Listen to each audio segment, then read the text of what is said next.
Jambo na karibu mpenzi mtazamaji ya Kigogo Media TV, ni ukaribishe kutufuatilia moja kwa moja ikiwa ni kwenye channel yako bora ambayo inakuwa ni pendelevu sana na wewe ambao unakuwa unahitaji habari za ukweli, habari za muhimu. Basi leo tumekwenda kukutembelea au kuandalia habari ambayo inakuwa ni ya sherehe au kusherekewa kwa siku kuu pote ulimwenguni ya kupiganisha ugonjwa wa ukimwi au kuwepo kwa ugonjwa wa ukimwi pote duniani. Siku ya tatu ya tarehe 3 Disemba mwaka 2025 ambako watu mbalimbali toka kona mbalimbali walikwenda kukusanyika na kuweza kuongelea mambo mbalimbali, ambapo mtaa wa afya wa Fizi na Wanundu walikwenda kujumuika kwa pamoja ili kuweza kusherehekea sherehe hiyo ya siku kuu ya kupiganisha au ya kupinga kuwepo kwa ugonjwa wa virusi vya ukimwi ndani ya maeneo yote ya DR Congo. Na sherehe hiyo ilikwenda kusherekewa chini ya kauli mbiu ambayo ilisema kuwa Kongo bila virusi vya ukimwi hadi mwaka 2030. Basi watu mbalimbali walikwenda kujumuika, ambapo viongozi mbalimbali wa dini, viongozi mbalimbali wa serikali, watu mbalimbali. Sherehe hiyo ilikwenda kugubikwa kwa mara nyingine na harakati au mpango mzima wa kuweza kujipimisha kwa kujitakia ugonjwa wa ukimwi, ambao unakuwa ni ugonjwa wenye athari kubwa katika maisha ya binadamu, na kwa sasa unakuwa ni ugonjwa ambao umechukua nafasi kubwa katika ulimwengu wa kuweza kusambazwa na watu, maana unakuwa ni ugonjwa ambao unakuwa ukisambazwa kupitia njia mbalimbali. Na nikukaribisha kwa mara nyingine tena kutufuatilia moja kwa moja. Tupate kwanza hotuba yake mganga mkuu au daktari mkuu wa mtaa wa afya wa Fizi, ambapo alikwenda kutuandalia yafuatayo. Kwa jina langu binafsi na kwa jina la mtaa wetu wa afya wa Fizi, tunafurahia kuwakaribisha katika eneo hili la Centre de Santé yetu ya Baraka kwa kuweza kusherekea siku ya kupiga vita dhidi ya ugonjwa wa ukimwi au sida. Hiyo siku kimataifa inasherekewa ni tarehe 1 ya mwezi wa 12, lakini sisi kama vile zone de santé ya Fizi pamoja na zone de santé yetu ya Nundu, tukiwa na mfadhili wetu Premier d'Urgence, tuliamua kusherehekea siku hiyo kwa siku ya leo, zikiwa ni tarehe 3 za mwezi wa 12. Pia siku ya leo ambayo ni ya kupiganisha ukimwi ulimwenguni inajikuta imeingia katika zile siku 16 ambazo zinasemekana ni siku 16 za kuweza kupiganisha ujeuri wowote dhidi ya mwanamke au binti. 16 journées d'activisme contre la violence basée sur les genres.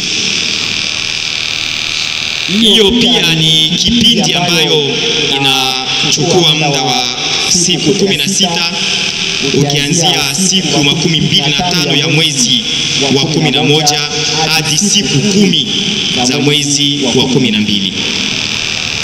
Kwa maelezo mengine, siku ya leo tutakuwa hapa tukitafakari nini fanyike ili tukomeshe ujeuri wa kijinsia, pia nini tumekwisha fanya katika vita dhidi ya ugonjwa wa ukimwi. Afya. Sisi kama vile zone de santé pamoja na mfadhili wetu Premier d'Urgence, tulipenda siku ya leo tuweze pia kufanya aktivite mbili kubwa. ikiwemo depistage volontaire, kujijulia hali ya kila mmoja wetu, kwani kuna wengi wamesikia kuhusu ukimwi, wamesikia kuhusu VIH sida, lakini hadi sasa hawajafikia kujitambua. Na tulipenda kwa siku ya leo iwe fursa kwetu ya kuweza kujijua kupitia vipimo. Pia tulipanga kuwa na aktivite ya pili, ni aktivite ya solidarite. Solidarite envers wagonjwa ambao wanajikuta katika hospitali zetu wakihitaji kuongezewa damu na imefikia mara wakakosa hiyo damu. Ndio maana tulipakwa siku ya leo iwe pia occasion ya kuweza kufanya don bénévole du sang, na ndio maana tuliwaalika kama vile wageni rasmi ili kundi ya wadonneur bénévole du sang. Lakini kwa kuwa tunaongelea siku ya vita dhidi ya ukimwi, nilipenda kukumbusha kama nchi yetu pamoja na nchi zingine ulimwenguni tuliwahi kuwa na malengo ya kufikia 95% mara tatu, 3 fois 95%. Ikimaanisha nini? Kama tunavyokaa sisi hapa, tufikie kuwa na 95%, 95% ya watu ambao wanaweza wakasema mimi niko sero positif, mimi niko sero negatif, kujijulia hali 95%. Ilikuwa ni mojawapo ya objectif yetu, na ndio tunakuwa na imani ya kwamba kupitia aktivite yetu ya leo ya kufanya depistage volontaire tutachangia kufikia hii objectif ya 95% ya watu wenye kujua etat serologiki yao. Pili na asilimi, en fait, objectif ya pili ya deuxième 95% ilikuwa ni kwamba wale watu ambao wanakuwa wakiishi na virusi vya ukimwi, 95% kati yao waweze kuwa na fursa ya kupata dawa. 95% de PVV mis sous ARV.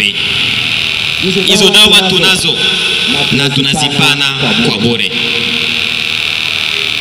Hakuna tena haja ya mtu mgonjwa wa ukimwi akajificha nyumbani akafia sijui katika vyumba vya matunzo isiyofaa, alors que tunaweza kumpatia matunzo ya bure. Hiyo ni objectif yetu, kila mgonjwa wa ukimwi aweze kupata matunzo ya ARV, na tulikuwa na objectif ya kupanda juu kabisa, 95% ya wagonjwa wa ukimwi waweze kupata dawa zao za ARV.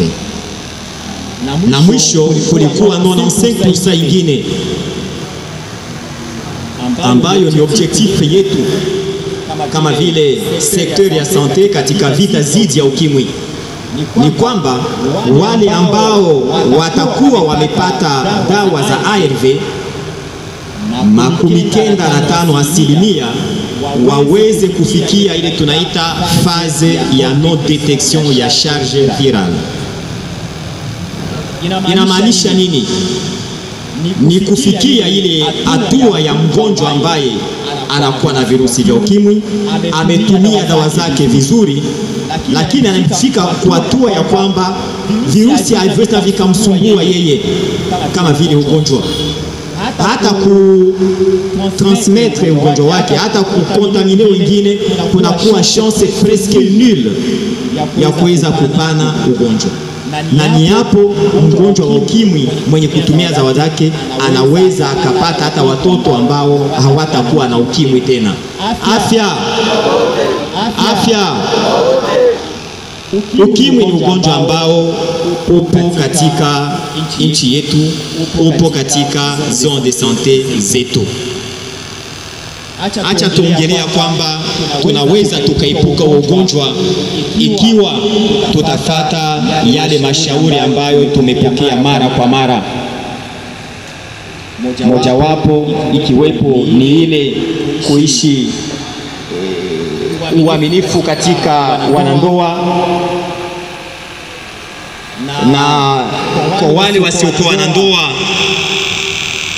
kubaki katika utumiaji, wanasema usage ya utilisation systématique ya preservatif au capote, na pengine ya mwisho kukuwa wenye kujikatalia, abstinence.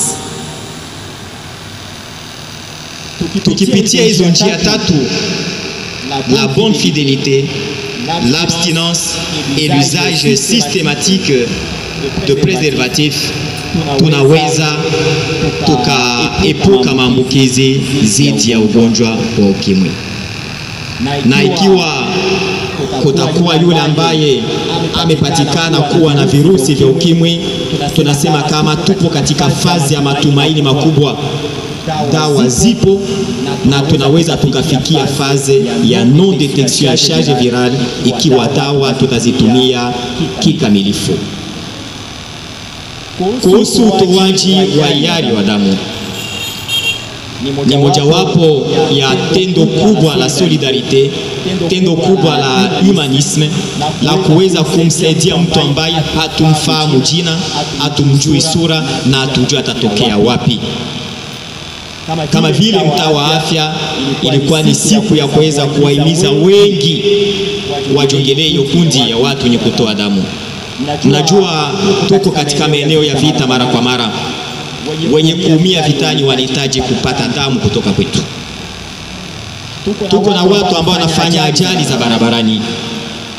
Wenye kuumia kwenye za barabara wanahitaji damu kutoka kwetu. Na hakuna mtu ambaye anachagua mahali atapata ajali. Na itakuwa ni bahati kubwa kwa yule mpita njia ambaye alifanya ajali na akajikuta katika hospitali zetu kuna damu ambayo wewe na mimi tulitoa kwa kuweza kumsaidia. Kuna pia watoto wadogo ambao wanasumbuliwa na magonjwa kama vile malaria. Ni mojawapo ya sababu za kupoteza watoto, anemi kwa watoto wachanga. Ilifika mara kwa mara, jamaa zilifika na retard kuja kupana damu. Lakini kama hospitali zetu zitakuwa na dawa ambayo imehifadhiwa, imelindwa, tutakuwa na bahati kubwa ya kuweza kuokoa watoto wetu. Na mwishowe, dada zetu, mama zetu, wake wetu, ilifika mara kwa mara wakati wa kuzaa, wakati wa kujifungua, mwanamke amepoteza damu au amepungukiwa damu. Kwa kumwokoa, na mimi kama association zetu za kupana damu zingilikuwa fasi zote au zingilikuwa na damu kila wakati, hiyo pia itatusaidia kupunguza zile hasara za kupoteza wanawake wakati wa kuzaa. Kama vile mtaa wa afya, acha nimalizie mheshimiwa meya wa Jila Baraka, ndugu waalikwa mbalimbali, tunasema tena karibuni na tuweze kusherehekea pamoja siku ya leo. Asante.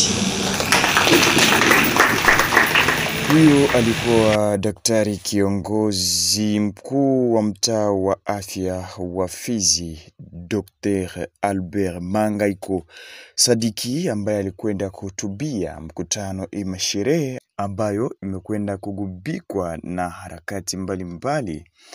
Mambo mbalimbali kama vile kutolewa damu kwa kujitakia kwa ajili ya kuweza kuwasaidia wagonjwa ambao wanaokuwa wanahitaji damu katika hospital za tarafa la Fizi, kujipimisha ugonjwa wa ukimwi kwa kujitakia, ambako watu waliweza kushiriki kwa wingi katika mpango huo mzima kuweza kujijuia haki afya ya mwili ilivyo. Ni kushukuru kwa kuweza kuambatana nasi. Kumbuka kwamba hii ni Kigogo Media TV. Usikose kusubscribe, kucomment, lakini pia kulike na kushare ili wengine na wewe pia uwe wa kwanza kuweza kupata video zetu mbalimbali zikiwa zenye umuhimu kwako. Nasema karibu.